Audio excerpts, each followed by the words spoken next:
Vendredi 16 mai 2025, mesdames et messieurs, bonsoir et bienvenue dans cette session d'information.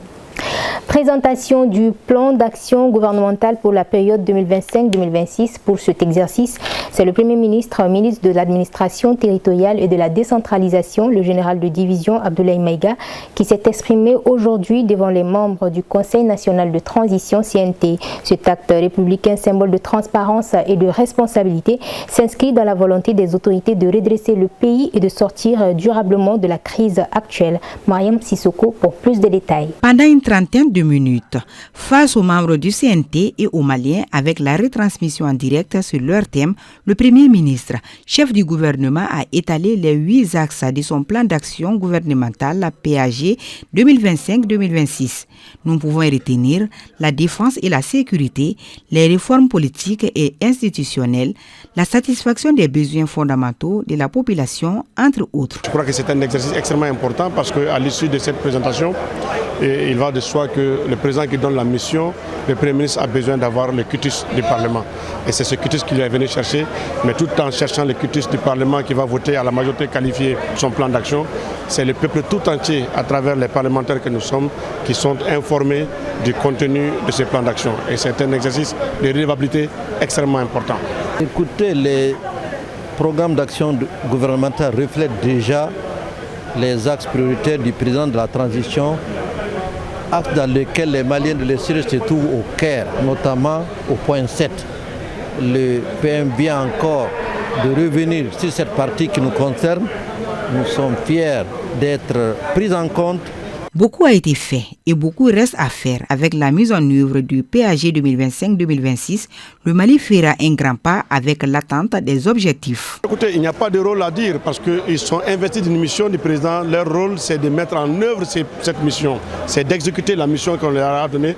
Et nous, notre rôle à nous, c'est de leur donner tous les moyens nécessaires à travers l'adoption des lois nécessaires pour arriver à mener à bien les réformes qui sont demandées par le président et qui fondera les Malikoura. Vous savez, il faut travailler. On ne peut rien faire sans travailler. Il faudra que au Mali, on met fin au désordre pour créer un climat de confiance, discipliner l'administration. Parce que le problème, ce n'est pas de faire des actions, mais c'est dans la pratique qu'il y a des failles. Selon le président de la commission loi du CNT, ce plan d'action gouvernemental va en droite ligne avec les aspirations du peuple malien. Exactement, parce que vous l'avez compris par vous-même que ce plan d'action est issu des recommandations fortes des différentes assises nationales, concertations nationales et bien sûr c'est en droite ligne des aspirations majeures du peuple malien qui aspire à la paix, qui aspire à la sécurité, qui aspire au développement local, qui aspire bien sûr au développement économique, à la cohésion nationale, à l'unité nationale. Et oui, aujourd'hui il va falloir que nous puissions tous nous y mettre davantage pour que ce peuple ait la confiance de rester des Maliens et bien entendu confiance sur ses dirigeants et à ses dirigeants. Les membres du CNT ont 48 heures pour y revisiter le PAG. Le rendez-vous est donc pris pour le lundi 19 mai 2025 ici au CICB dans la grande salle Djelibaba Sissoko où le Premier ministre sera une fois de plus face aux membres du CNT, cette fois-ci pour les séries de questions-réponses. Justement, ce plan trace les grandes lignes des réformes à venir, mettant l'accent sur la gouvernance, la sécurité, la relance économique et la décentralisation effective. La dernière ligne droite se tiendra lundi prochain avec les questions-réponses. Mariam Koulibaly a recueilli quelques réactions des participants et des populations suivantes. Je vous avoue sincèrement que c'est ma première fois de voir un plan d'action scientifique, court et précis et en lien avec les aspirations du peuple malien. Et déjà, nous sommes comblés parce que ce plan d'action non seulement parle des faits, mais aussi parle de ce qui doit se faire. Et c'est ça l'objectif d'un plan d'action. Nous nous retrouvions dedans. L'aspiration du peuple malien est prise en compte. Et les 8 axes qui ont été donnés, il est resté dans la mesure de ce qui est possible et en fonction de l'aspiration du peuple malien. Donc vraiment, on dit bravo au Premier ministre et au gouvernement d'avoir fait un bilan aussi exhaustif, pertinent, même si nous pensons qu'il y a beaucoup de choses qui ont été faites qui n'ont même pas été d'ailleurs dites. Mais nous aurons l'occasion d'en discuter et d'aller en profondeur par rapport à des questions que nous allons quand même poser pour éclairer la lanterne et pour aussi approfondir nos compréhensions sur le plan d'action. Vraiment, le plan est très riche et bien fourni. Ça prend en compte toutes les aspirations de nos populations. Donc cela va nous permettre vraiment de poser beaucoup de questions à M. le Premier ministre pour pouvoir avoir des éclaircissements par rapport aux différents points d'ordre. Sinon, les 8 axes vraiment prennent en charge l'ensemble des activités de la vie en société malienne. Le développement, c'est des étapes. On le sait, il faut être objectif. Quand même, il faut poser les bases. Donc, avec ce plan d'action, beaucoup de bases seront posées pour le développement du Mali. On a compris que dans son plan, tout est déjà pris en compte et cela va nous permettre de poser les bases solides pour aller au développement. C'est un plan ambitieux qui touche pratiquement à tous les niveaux. Car on a vu qu'il y a dans son exposé, il a touché à 8 axes. Comme à l'accoutumée, c'est un exercice purement démocratique. Un Premier ministre, après avoir été nommé, doit présenter forcément son plan d'action devant les parlementaires aujourd'hui qui sont les membres du CNT. Nous sommes très contents que l'exercice démocratique continue au Mali. Le programme même est présenté sur une année, c'est-à-dire 2025 à 2026. Donc nous fondons l'espoir. Le Premier ministre actuel, c'est quelqu'un vraiment, il est vraiment engagé, il est au front tous les jours. Donc nous fondons vraiment l'espoir sur son programme. Notre développement économique aussi, ça dépend de ça aussi. Donc il faut faire confiance vraiment à ces 8 axes-là. Moi je fais confiance à ce gouvernement. Tous les axes qui ont été déclinés, je pense que le gouvernement sera vraiment capable de tenir vraiment ces axes déclinés. Le 16 mai 1977 s'éteignait Modibo Keïta, premier président du Mali. Ce 16 mai 2025 marque donc le 48e anniversaire de sa disparition. À l'occasion de cette commémoration, le Premier ministre, chef du gouvernement, s'est recueilli ce vendredi sur la tombe de l'illustre disparu.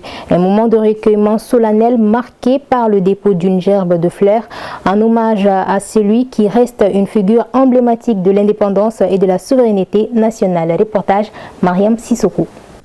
Arrivé sur place à 8 heures, le Premier ministre, chef du gouvernement, a passé en revue les troupes après l'exécution de l'hymne national, puis s'est rendu sur la tombe du président Modibo Keïta qu'il décrira comme un homme exceptionnel. C'est le lieu pour moi de présenter au nom de son Excellence le général d'armée Assimi Goïta, président de la transition, chef de l'État, que j'ai l'honneur de représenter ici ce matin, au nom du gouvernement et au nom de tout le peuple malien. Nos condoléances les plus émues à la famille du défunt, de l'illustre disparu. C'est également une cérémonie d'espoir. Le Mali, à l'heure de la refondation, forcément est obligé de faire une introspection en regardant très loin le combat du président Modibo Keïta et de ses compagnons, le combat pour le panafricanisme, le combat pour la dignité de l'homme africain, le combat pour la dignité du Malien.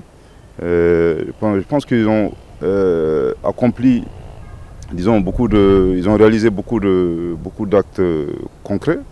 Et si nous en sommes là aujourd'hui, c'est grâce à leur engagement, c'est grâce à leur abnégation. Et comme je dis, forcément, le combat pour la souveraineté, on le comprend, était un combat dur, c'était un combat constant. Je pense que son Excellence, le général d'armée Assimi Goïta, l'a bien compris. Il s'est régulièrement inspiré de l'œuvre de son prédécesseur, à savoir le feu président Modibo Keïta. Et pour nous également, c'est un exemple d'endurance et un exemple de résilience. Le PM a saisi l'occasion de cette 48e commémoration au nom du président de la transition pour rendre un vibrant hommage au peuple malien pour leur soutien et leur résilience. C'est l'occasion également au nom du chef de l'État pour saluer la résilience du peuple malien qui a toujours soutenu les autorités de la transition, au premier chef son Excellence le général d'armée Assimi Goïta depuis le début de cette transition. Une transition qui n'a de but, qui n'a d'objet que la prise en compte, la satisfaction, bien entendu, des intérêts vitaux du peuple malien. La cérémonie a réuni au cimetière d'Amdalaï où repose Feu Modibo Keïta plusieurs officiels. Cette commémoration s'est déroulée également en présence de la famille du premier président de la République du Mali et de nombreux Maliens. Le vivre ensemble n'est pas un simple sujet de débat, c'est une nécessité car dans les plus grandes nations du monde, c'est bien ce principe qui a permis de bâtir des sociétés fortes, développées et unies. À l'occasion de la journée internationale du vivre ensemble célébrée ce 16 mai, la rédaction de ORTMD est allée à la rencontre des citoyens maliens. Objectif, recueillir leur perception du vivre ensemble au Mali et leurs propositions pour le renforcer davantage. Awa Sidibé, Abdul Salam Ouedraogo et Oumar Dia. Martin Luther King disait « Nous devons apprendre à vivre ensemble comme des frères, sinon nous allons mourir tous ensemble comme des idiots. » Une citation qui devrait pousser chacun à une réflexion profonde. Le vivre ensemble se définit comme la capacité des individus à cohabiter pacifiquement, en acceptant les différences et en faisant preuve de respect les uns envers les autres. À l'image de ce grand homme, tout le monde aime vivre en paix dans un pays sécurisé. Pourtant, depuis plusieurs années, le Mali traverse diverses crises qui ont fragilisé ce vivre ensemble. Au niveau de la famille, les gens vivaient en harmonie. Pourquoi? Parce qu'il y avait le respect du papa, il y avait le respect de la maman, de l'aîné. Tu trouves que le père le plus âgé, quand il décide, le chef de village décide, tout le monde s'aligne. C'est-à-dire le vocabulaire que tu ne peux pas tenir dans ta famille, tu ne peux pas le tenir au dehors. On ne connaissait pas la haine. Depuis ta famille, on te montre qu'on doit vivre en harmonie, on doit se respecter, on doit se considérer, on doit s'entraider. Afin de trouver des solutions appropriées aux divers problèmes, chaque Malien soucieux de l'avenir du pays tente d'apporter sa contribution à son niveau. De 2012 à nos jours, le Recotrade s'est beaucoup impliqué. Au nord, la rébellion dont on entend parler, nous on a participé à apaiser des cœurs. On a participé à faire de manière que ces groupes rebelles, à un moment donné, qu'ils acceptent d'être sur la même table que l'État du Mali. Il y a eu beaucoup d'accords que vous avez vus dans ce pays. 90%, on a fait le travail de sous-marin pour apaiser les deux parties. Des départements ont été créés à cet effet, notamment au niveau du ministère de la Jeunesse et des Sports, chargé de l'instruction civique et de la construction citoyenne, et aussi au niveau du ministère de la Réconciliation nationale. Il s'agit de cultiver même surtout à travers la jeunesse pour qu'on puisse avoir une base réelle qui peut faire face à de nombreux défis dans les jours à venir. Cultiver la cohésion commence dans nos rues, dans nos quartiers, puis ensuite s'étendre au reste de la société. Afin d'atteindre un vivre ensemble idéal, les femmes ont un rôle majeur à jouer, car lorsque les femmes s'entendent, c'est toute la famille qui s'entend et les voisins aussi. Ici, nous avons formé une association et chaque samedi, nous, les femmes, sortons pour assainir nos rues. C'est seulement le vivre ensemble qui rend cela possible. Dans les quartiers, on a des organisations. Et chaque fois qu'il y a une nouvelle qui tombe, on les réunit et on les fait savoir que de donner leur avis. L'État nous a doté de 15 conseillers. Je me réunis avec mes conseillers une fois par mois. On fait le tour d'horizon du quartier et chacun donne son point de vue des conflits entre femmes et hommes, entre voisins, surtout pendant les périodes pluviales. C'est les conflits fonciers, les conflits d'assainissement. Je prends toujours le dialogue. S'il y a un cas de maladie, l'imam, lors de sa presse quotidienne de chaque vendredi, il signale ces cas. Une fois qu'il y a décès, moi-même, plus mes conseillers, on fait le premier geste, chacun contribue. Selon certains, ce désaccord est dû à certains facteurs. La pauvreté est un facteur de conflit. C'est pourquoi avec notre association, nous faisons tout notre possible pour que chaque femme puisse avoir une activité génératrice de revenus. Nous organisons des groupes de discussion entre femmes et parfois avec les jeunes pour aborder les problèmes qui touchent la jeunesse, notamment la consommation de la drogue. On est des individus qui vivent dans une communauté où on est voisins. Peut-être on a les cultures différentes, les éducations sont différentes aussi. C'est de pouvoir s'accepter différents et vouloir complémentaires. Vivre ensemble pour montrer une communauté harmonieuse. Les jeunes doivent surtout éviter l'histoire d'appartenance ou des clans, d'abord en premier. Parce que quand on est dans une situation d'appartenance ou de clan, c'est ce qui amène les désaccords. Surtout, ça crée aussi des situations bicéphales entre nous. On doit s'écouter et puis écouter aussi les aînés. Pour sortir de cette crise, chacun doit donner son avis et l'ensemble de ses opinions pourrait contribuer à une prise de conscience collective et à l'adoption des actions nécessaires. Il faut retourner sur le chemin qui avait été déjà tracé. Le chemin, il y a Senangouya, le mariage entre nous, il y a la cohabitation. Tout était bien planifié et préparé par nos parents. Mettre la justice d'abord. Les gens voient qu'ils sont dans leurs droits. Déjà, le cœur a apaisé. La bonne gouvernance aussi. Donc il faut éviter les corruptions. Maintenant le pardon va venir après et les gens vont vivre ensemble sans problème. Il faut qu'on se dise qu'on n'a pas autre chose à sauvegarder que le Mali. Et le Mali, on le développe dans la paix. Tant qu'il y a la haine, tant qu'il y a la guerre, tant qu'il y a la méchanceté, même si on nous donne le budget des États-Unis, on ne peut pas nous développer. D'après un adage africain, si tu veux aller vite, marche seul. Mais si tu veux aller loin, marchons ensemble. Tel devrait être le slogan de tout Malien. Notre devise nationale elle-même appuie ces propos. Un peuple, un but, une foi. Un tout autre sujet, Banamba a célébré le 14 mai dernier un événement exceptionnel, la 200e édition de son mariage collectif, une tradition bien ancrée dans la culture locale qui a permis d'unir pas moins de 900 couples pour la vie. Les sortissants, sympathisants et invités venus de tout le pays, notamment de Bamako, se sont joints aux festivités pour témoigner de cette grande célébration de l'amour, de la solidarité et de la cohésion sociale. Aïssata Dit Koumbakane nous en dit plus. La ville de Banamba est en ébullition, prise d'assaut par l'ambiance de la célébration du mariage collectif de Banamba ce 14 mai 2025. Une tradition séculaire respectée par les ressortissants de la localité avec cette année un record jamais égalé en cette année 2025. À la mairie de Fadjigla et de Djelibougou, les maires ont célébré l'union d'une trentaine de couples. Depuis que le lancement a été fait, on a fait le lancement le 8 passé. Je veux dire le premier de ce mois. Donc vraiment la célébration elle est libre. Donc c'est pas forcément d'aller célébrer à Banamba ni d'aller venir célébrer ici au centre secondaire de Fadjigla. C'est des festivités mais c'est des festivités économiques aussi. Ça joue beaucoup sur l'économie. C'est une réduction des dépenses. Dans cette famille Sempara en Golonina, il y avait 19 mariés. Un jour mémorable pour ces jeunes dans ces statuts de mariés.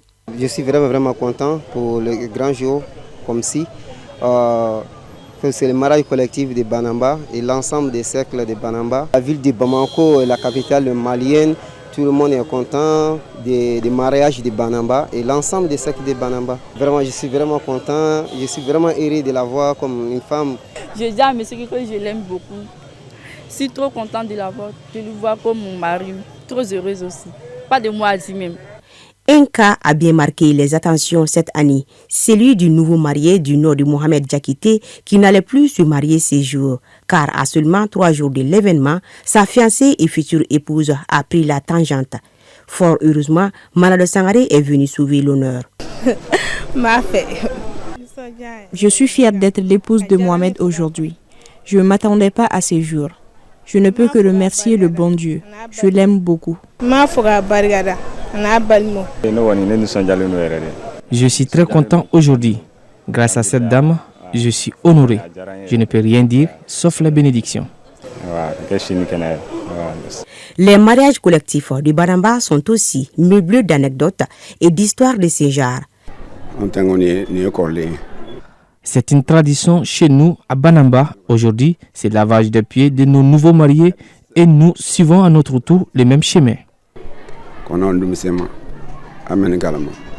Des ingrédients qui renforcent la joie, le vivre ensemble sous l'autorité du chef du village, fier qui fait des bénédictions, pas pour seulement Banamba, mais aussi pour tous les Mali. Nous célébrons chez nous, même aujourd'hui, 13 mariages. dont 7 filles et 6 garçons. Cette année, Dieu merci, il y a beaucoup de mariages que l'année passée. Donc on prie Dieu, Inch'Allah, que l'année prochaine aussi soit beaucoup plus que cette année aussi.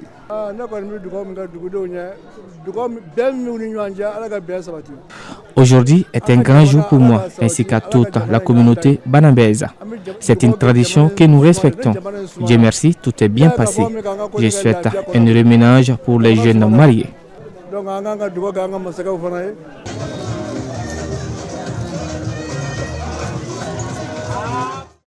Voilà, c'est là-dessus que se referme cette session d'information que j'ai eu l'immense plaisir de vous présenter.